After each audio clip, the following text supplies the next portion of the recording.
жүрмөн самбонун универсалдуулугу жагат мага. 6-7 чейин иштейбиз. 6-7-де токтотобуз. Келебиз, машыгабыз күндүгө бир маал. Бар жол бири-бири менен машыгып, бири-бирине жардам берип, спортко 1-2 катышып туруп, Түйнөк кулогун утканмын. Негедир бокс менен грэплингке жакыныракмын. Ошодон майын чыгарып, результатка жеттик. Ата мекен сагындык айтарым. Буюрса кыла турган нерсени кылып, өзүбүздүн үй бүлөбүзгө, ата эненин жанында эч нерсе жетпейт деп ойлойм мен. Билесизби, балким өткөн 2006-жылдары болсо керек, мен Лос-Анджелеске көчкүчө досторум менен жалгыз машыгып жүрдүм. Ал жака көчкөндөн кийин машыгууга олуттуу карай баштадым. Ошентип дүйнөдөгү эң атактуу ноги инструкторлорунун бири болгон Эдди Браво астында 2-чи даражадагы кара курдун ээси болдум. 2016-жылы кайра бул жака көчүп келгенден кийин мен машыгуу залындын бардык өнүгүүсүн баштадым. Бул залда 2020-дан бери бул залда кылабыз. Буга чейин башка залда кылганбыз. Ал залдын аты Резовик. Ошол залда тренировка кылып, анан бул залга өткөнбүз. Ал залда кимонону да кошуп кылчубуз, а бул жака без кимоно только ушул грэплинг кылып жүрөбүз. Мыктыбек Оролбай уулу биз менен кылып кеткен. Ушул залда кылып кеткен чогуу. Ушу Чикаго келгенде. Анан дальше билесиңер UFC чыгып кетти. Анан мына Дайыр чемпион мира самбодон, боевой самбодон. Менин досум Тынчтык деген бир 10-15 бала бар. Асан чогуу жүрөбүз, чогуу тренировка кылабыз. эми биринчиден ушу мен өзү бул спортко мени алып келген бир досум, Билимбек деген досум, ол кичинекейден бери чогуу тренировка кылабыз, анан ушул спортко бизди алып келип чогуу тренировка кылып, эми биринчиден мотивация бул ден соолукко дейм. Ден соолук, экинчиден кийин самодисциплина пайда болот. Эми бул жакта өзүң самодисциплина бул не только бул матта, иште дагы самодисциплина болот, жашоодо дагы самодисциплина болот. Анан адан тышкары дагы мындай соревнованиялар болот. Ошолорго катышасың, ошол жактары мындай көбүнчө кызыктырат да биздичи. Бул жакты Америка десиле биз жыргап баягы тренировканы кылып жүрө берем деп аябай ойлончук чынындачы. Ал таптакыр жаңылыштык нерсе экен. Ал нерсеге ашы туура келбей турган, топ келбей турган нерсе экен да, ой экен да. Ошон үчүн азыр мен эртең менен туруп жумуш кылып, кечиндеси ошо тренировканы калтырбаганга, өзүбүздүн форманы кармап турганга аракет кылып атабыз. Мотивация бул ушул жерде машып жаткан балдар акыркы 10 жылдан бери машыгып келишет. Анан буларды көрүп, мотивация алып, акыркы 5 жылдан бери мен дагы тренировка кылып алдым. Азыркы учурда ошол аракеттенип ушул спорттун майын чыгарып дегендей ошонун үстүнөн иштеп атабыз. Мен өзү трак айдоочумун. Жаштык кезден спорттомун негизи. Бирок азыр мен 42 жаштамын. Ар Чикагого келгенде ушул Темпланес жүжүсү деген залга келем. Ушул жерде бир 15 чактуу инилерим тренировка кылат. Эң мыкты жигиттер Кыргызстандын. Кыргыз жаран жигиттери. Бул жакта дүйнөнүн чемпиондору бар. Грэплинг боюнча, самбо боюнча дүйнөнүн чемпиондору, бүт жакшы мындай топ уровеньдеги балдар да. Шулар мен мотивация кылат постоянно. Шуларды карап, мен ар келгенде мен тартып, байке келиңиз, күрөшүп кетиңиз деп эле мындай мага мотивация берип турат да, демден берип.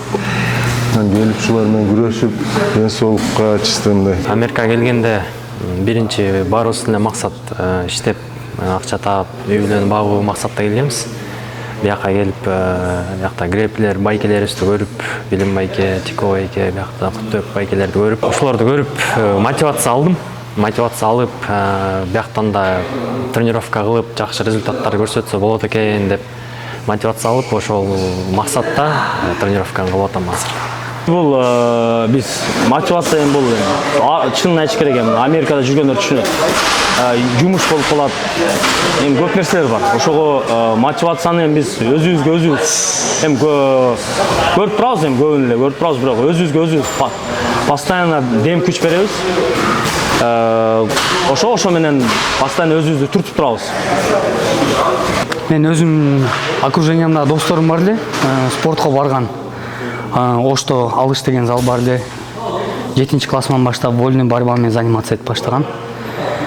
Анан арадан бир аз жылып кичине спортту таштап, кичине көчөлөп, анан 2013 стабильно киришип баштадым кайра. 2013 баштап уже 2013төн 2015ке чейин ММА любительскийлер көп өткөздүм. Профессиональный бойлорду көп өткөздүм. Анан 2017 Таиландка барып, Таиландда бой өткөздүм Таитис менен. 19 Таиландда бой өткөздүм. Жакшы нерселер болду. Ошодон баштап таштабай эле келип жатам. Негизи мен жаш кезимден баштап эле спортко ата-энем жөнөтүп турчу. Биринчи спорт бул ошол 7 жашта карате, айкидо, ошентип спорт, анан жудого барып, мектеп учурунда, университет учурунда спортко жакын болчумун. Анан бул жака келгенде грэплинг Америкада популярдуу болуп аткан ошол убакта. Бул спортко 1-2 катышып туруп, анан жагып кетти да. Биринчиден мен могу балдарга окшоп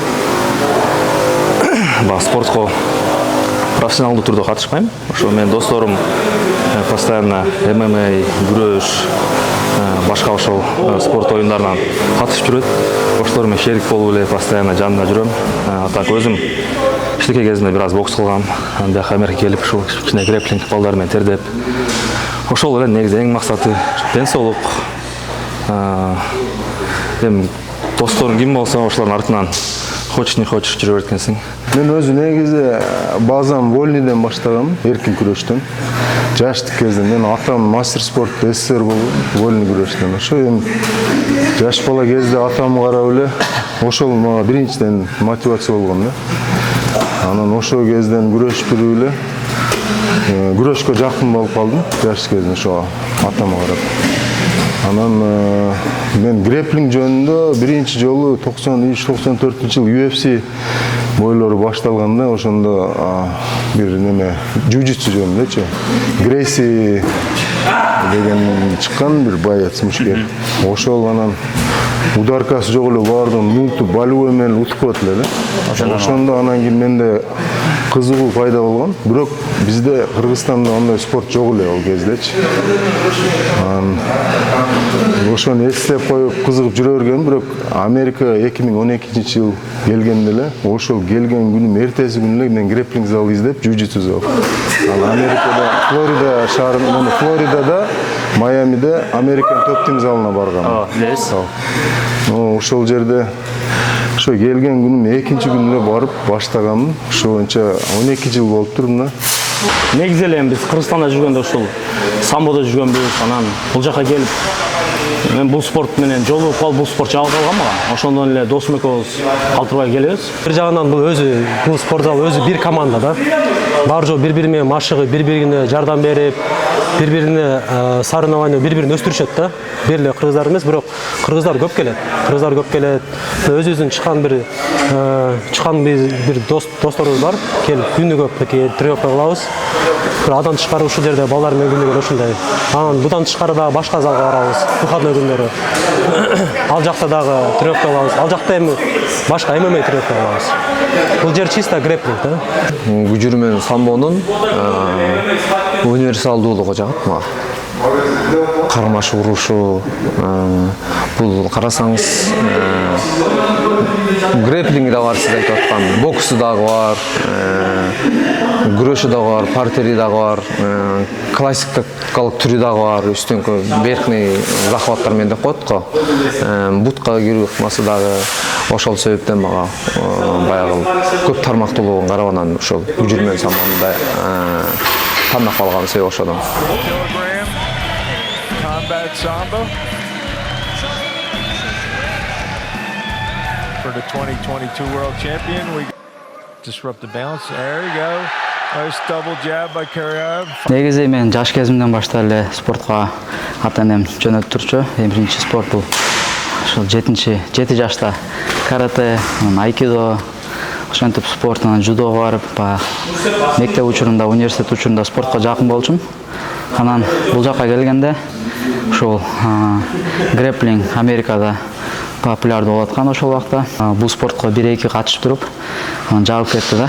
Бул джиу-джитсу, грэплинг деген кичинекей кезибизде эч кандай популярный спорт эмес болчу. Кыргызстанда эч кимдер билбейт болчу. Бизде билесиңер го, либо вольная борьба же бокс. Анан мектептен балдар менен сүйлөшүп эле, эмне кылайлы, жүргүлө бокска деп эле, уруп эле Спартакка барып эле кирип эле, биринчи көргөн тренердин колуна барып эле бокс кылабыз деп эле ошол.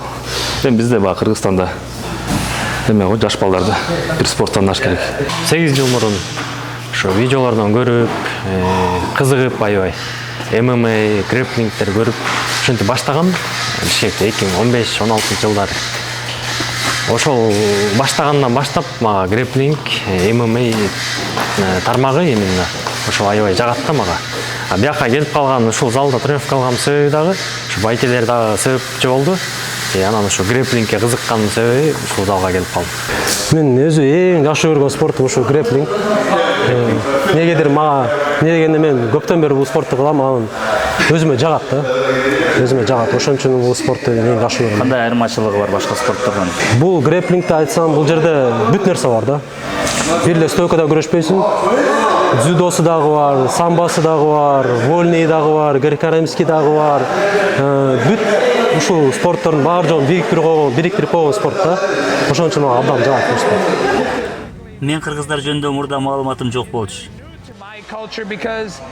Мындан 4-5 жыл мурун Билимбек жана Тынчтык менен таанышып калдым. Дал ошол булар келген учурда пандемия башталып, бизде сабактар жок болсо да биз жеңил машыгууларды жасап жатканбыз. Ал эми Билимбек бир жума келгенден кийин аркасынан 15 кыргыз жигиттери келе башташты.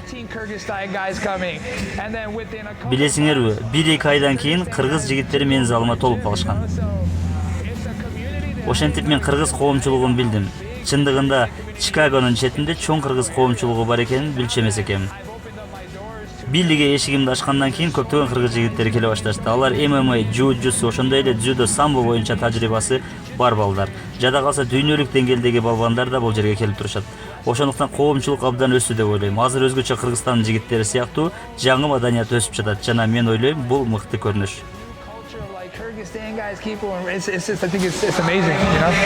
2014-төн баштап биринчи любительский ММАдан баштадым.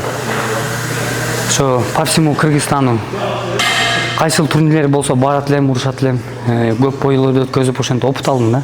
Анан 2015-тен баштап уже профессионально өтүп баштадым. Ошо мен спортту баштагандан бери окуп, иштеп, тренировканы мындай совмещать этип келем да. Бияка келгенде деле ошол тема. Эртеден кечке чейин иштейбиз, кечинде залга келебиз, эс алып, кайра эртең менен жумушка чыгабыз, ушундай. Ачында кыйын, бирок убакыт табабыз. Өзүбүз ошол күндө 6-7 чейин иштейбиз. 6-7де токтотобуз, келебиз, машыгабыз күндүгө бир маал. Негизи ошол нерселерге себеп болгон ушул спорт деп айтсам болот. Себеби дегенде бул спорттон энергия аласың. Күндө жаңы мотивация, маанай жайылып кетет, жазылып. Ошол негизи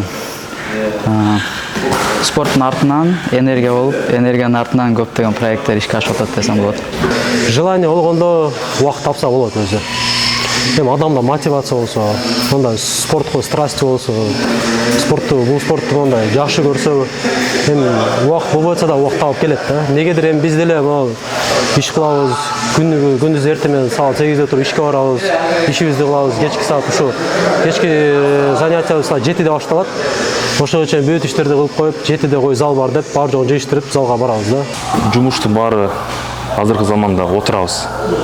IT болобу, трак болобу, Uber болобу, эмне кылсак отурабыз да кечкечи.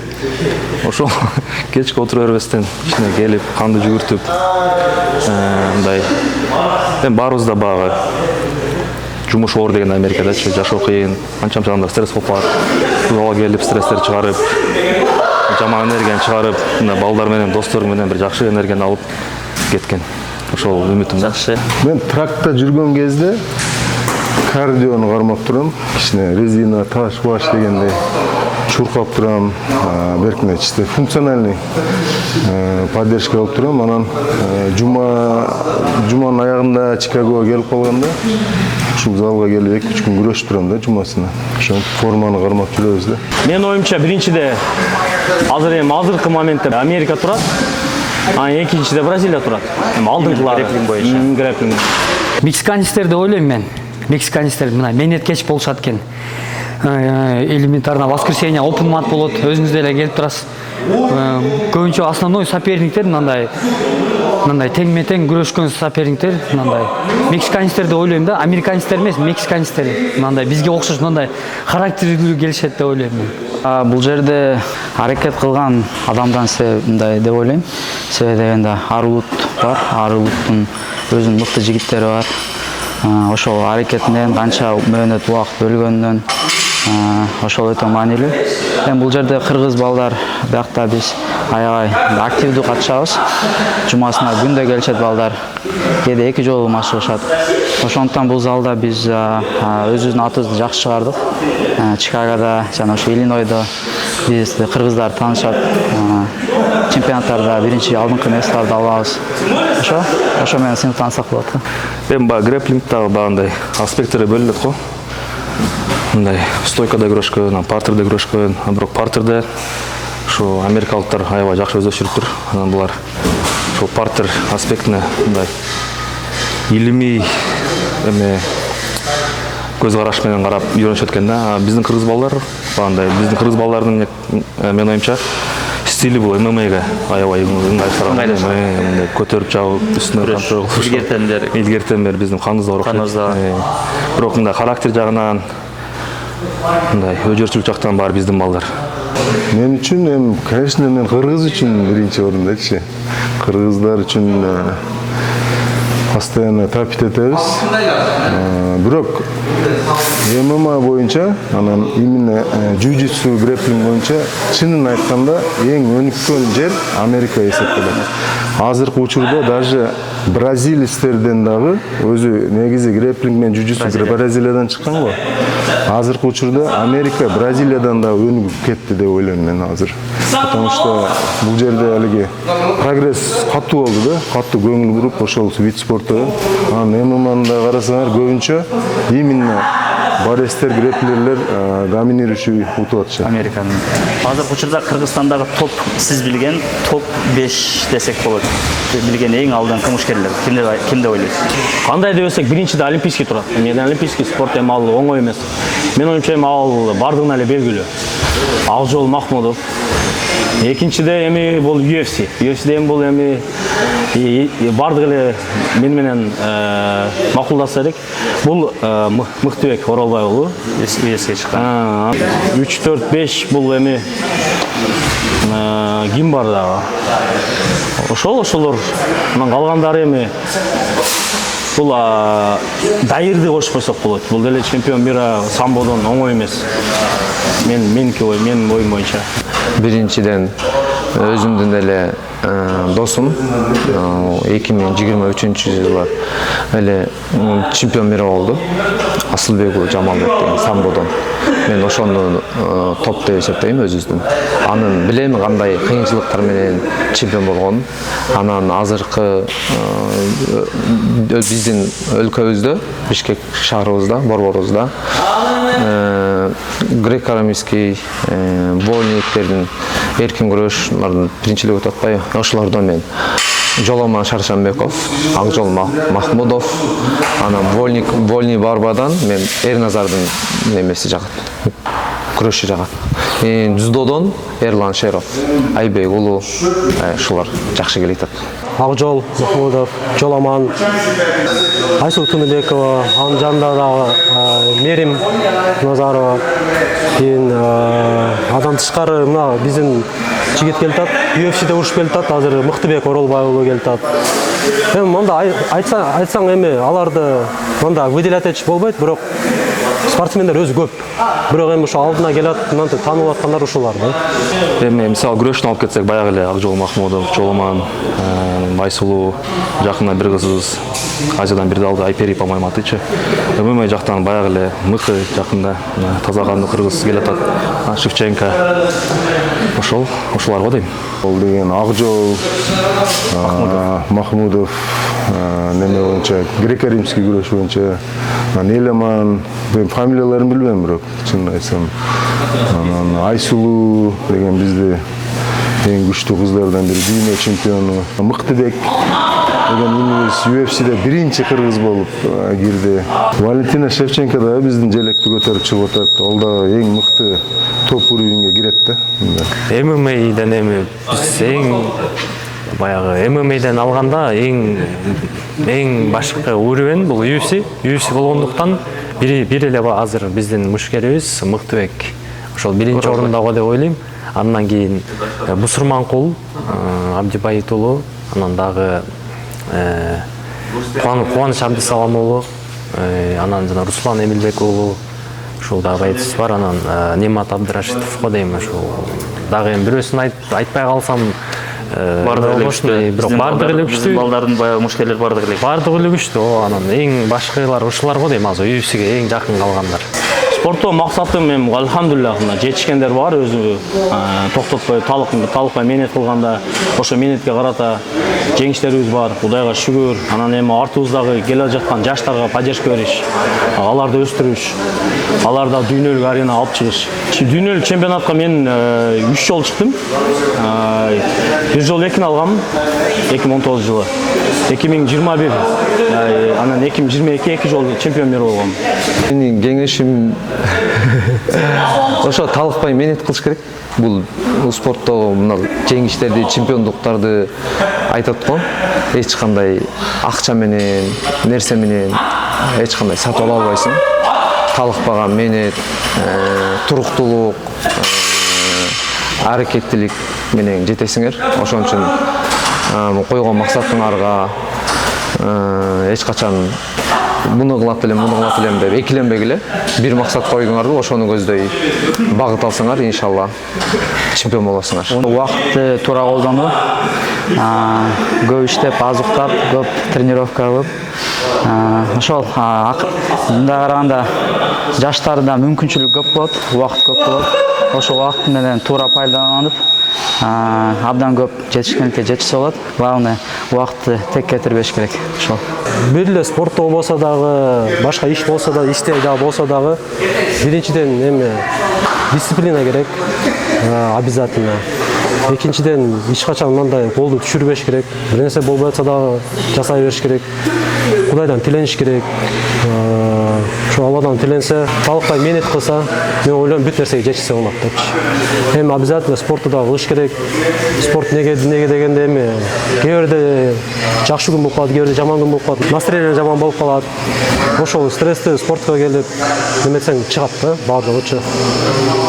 Акыркы сизге эркин микрофон. Кеңешим билим алыш керек го дейм. Билимге анткени чоң спортто билимиң жок болсо, андай интеллектуально IQ баруу керек да. Акыл эсти иштетиш керек экен да бул чоң спортточу. Вот, ошон үчүн билимге не болсо дагы илим жолундагы, билим жолундагы, спорт жолундагы бүт нерсеге баягы билимге такалып калат экен да. Эгерде спорттон өнүгөм деген максатыңар болсо, ошого чын жүрөктөн ишенгиле. Ол деген бардык нерсеге жетишсе болот бул жашоодочу. Анан келгенде чындап эле спорттон бир результат көрсөтөм десеңер, спорт залга келип менет кылгыла да. Тренировканы таштабаш керек. Алдыда бир чоң максат коюп, ошого алдыдагы кандай оор жолдор болсо да ошолорду басып өтүш керек го деп ойлойм. Көп эле мисалдарды көрөбүз. Мисалы, оор жумуштарда иштеп, тренировка кылып, чоң ийгиликтерге жеткен. Ошолорду мисал кылып аябай көп көрөм. Ошолорду мисалы YouTube'дан, башка жактан ошолорду мотивация алып, жана ошолордой эле биз деле ошондой жумуш менен аралаштырып, тренировка кылып аракет кыла берсек, буйруган ийгиликке жетебиз. Убакытты текке кетирбей, ата-эненин ыраазычылыгын алып, адал менен акча табып, Алланын жолуна жүрсө, адам эч качан жоголуп кетпейт деп ойлойм мен. Ошо туура жолду тандап, спорт жактан дагы, үй бүлө жактан дагы бар жок тармактардан Алла таалам өзү колдойт. Жаштардын бардыгына кайсыл сфераны тандап алса, ошол сферанын майын чыгарып, до конца ишке ашыруу. Кайсыл сферанда, даже танцыны, даже плавание, кайсыл сфераны тандап алсын, ошодон майын чыгарып результатка жетүү. 10 жылдан кийинки Дайырбек Карыяев, Алла буйруса ушу өзүбүздүн чыгып келаткан жаш спортчуларды деги эле кыргыз спортуна, кыргыз мамлекетине, айылыбызга, жерибизге, ислам дининин өнүгүшүнө салым кошкон бир чыгаан инсандардан болот дейбиз. Иншалла Кудайыбыз ошо 10 жыл өмүр берсе,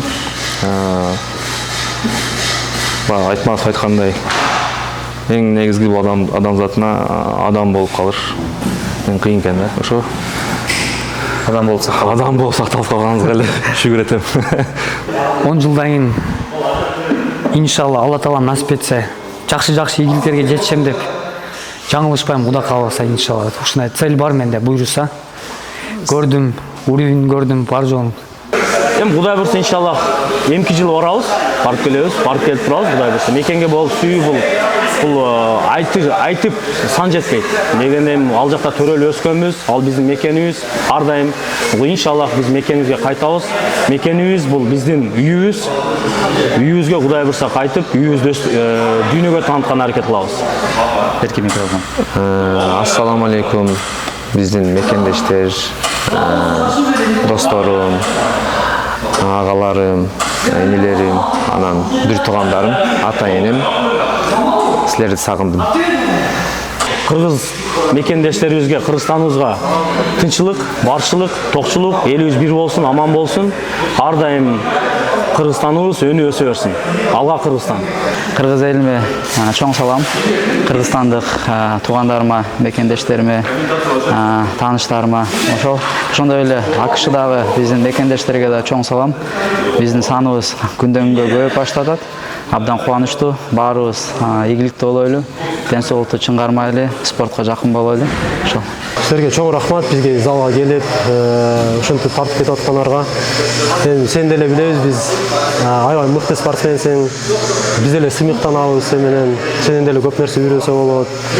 Ушу биримдикте жүрө берели, ушинтип бири-бирибизге поддержка берип, спортту калтырбайлы, иш жактан да, спорт жактан дагы, чоң эле достук мамиледен дагы чогуу жүрүп, биримдикте болуп, кыргыз элибизге тынччылык, аманчылык, четте жүргөн мигранттарга күч-кубат, ойлогон максаттар ишке аша берсин.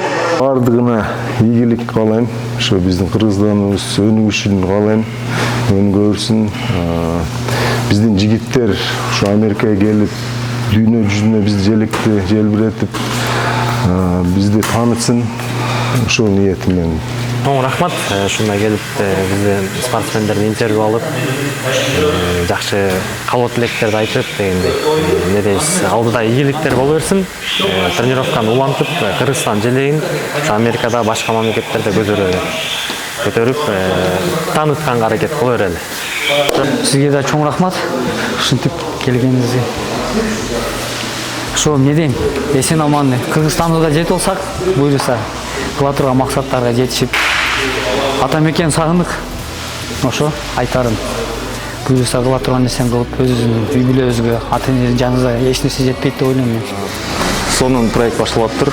Силердин ишиңерге ийгилик.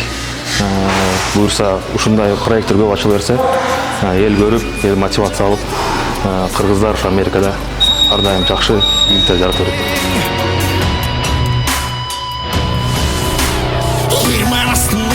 Hiç doğurdum bul jagı, bir çığlaşkan ayrandı, jеңип өтүп сынбады.